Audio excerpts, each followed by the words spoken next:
Hello friends. तो आज हम देखेंगे इलेक्ट्रोमैग्नेटिक इंटरेक्शन। तो जैसा कि एक रिएक्शन है जिसका कैरेक्टरिस्टिक टाइम है 10⁻⁻16 सेकेंड्स। तो ये रिएक्शन किस इंटरेक्शन के वाया हो रही है। तो ऐसे क्वेश्चंस पूछे जाते हैं, तो हमको यहाँ पे याद रहना चाहिए कि 10⁻⁻14 से लेकर 10⁻⁻20 सेकेंड के बीच में अगर कोई भी रिएक्शन का कैरेक्टरिस्टिक टाइम है तो वो इलेक्ट्रोमैग्नेटिक इंटरेक्शन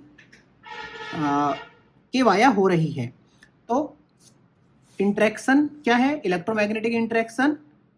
और पार्टिकल अफेक्टेड क्या है? Charged particle, electrons, protons. Range है इन्फिनिटी। रिलेटिव स्ट्रेंथ है 10⁻³ particle exchange photon characteristic time हमने देख लिया है।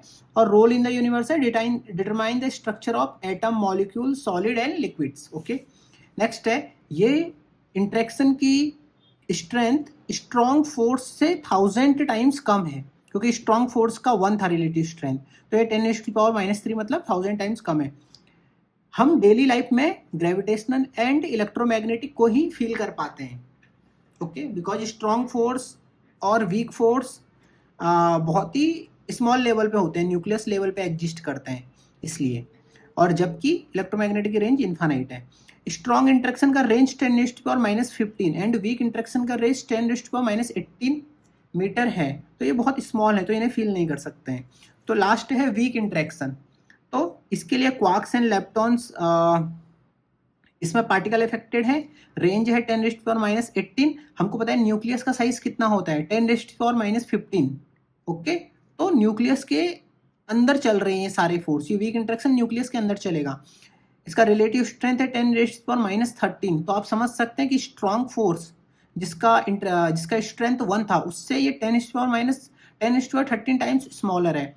तो इसका W+- और Z बोसॉन्स इसके एक्सचेंज पार्टिकल हैं। इसका कैरेक्टरिस्टिक टाइम है 10⁻⁻8 to 10⁻⁻13 और mediate transformation of quarks and leptons. Okay, तो यहाँ एक चीज ध्यान देने वाली है, क्वार्क और क्वार्क के बीच में वीक इंटरेक्शन नहीं है। जब एक क्वार्क दूसरे क्वार्क में ट्रांसफॉर्म होता है तब वो वीक इंटरेक्शन होता है। जैसा कि यहाँ पे हम देख सकते हैं कि दो क्वार्क्स हैं, क्वार्क और क्वार्क के बीच में स्ट्रॉन्ग इंटरेक्शन है, वीक नहीं है। पर जब एक क्वार्क किसी दूसरे क्वार्क में ट्रांसफॉर्म होता है तब हमारा वीक इंटरेक्शन होता है। तो क्वार्क और क्वार्क के बीच में स्ट्रॉन्ग इंटरेक्शन ही लगता है।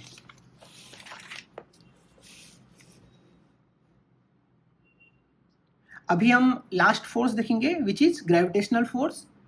तो particle affected, all having mass, हर एक पार्टिकल जिसका मास है वो इफेक्ट होता है। रेंज है इन्फिनिटी। रिलेटिव स्ट्रेंथ है 10⁻⁻39। इसका मतलब स्ट्रॉन्ग फोर्स की स्ट्रेंथ को अगर हम 1 माना था तो उसके कंपैरिजन में 10⁻39 टाइम्स स्मॉलर है ग्रेविटेशनल फोर्स।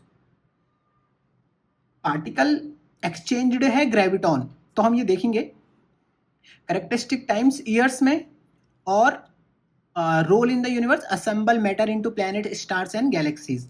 तो हम दो तरीके के ग्रेविटेशनल फोर्स की बात करते हैं। टेरेस्ट्रियल ग्रेविटेशनल फोर्स होता है, astronomical gravitational force. Gravitational force एक ही है। तो टेरेस्ट्रियल ग्रेविटेशनल में जब हम देखते हैं कि ग्राउंड और बॉल, जब कोई बॉल ऐसे ग्राउंड की ओर अट्रैक्ट होता है तो हम उसको टेरेस्ट्रियल बोल देते हैं। और ये एस्ट्रोनॉमिकल डिस्टेंसेस पे जो ग्रेविटी लगती है उसे बोल देते हैं एस्ट्रोनॉमिकल ग्रेविटी।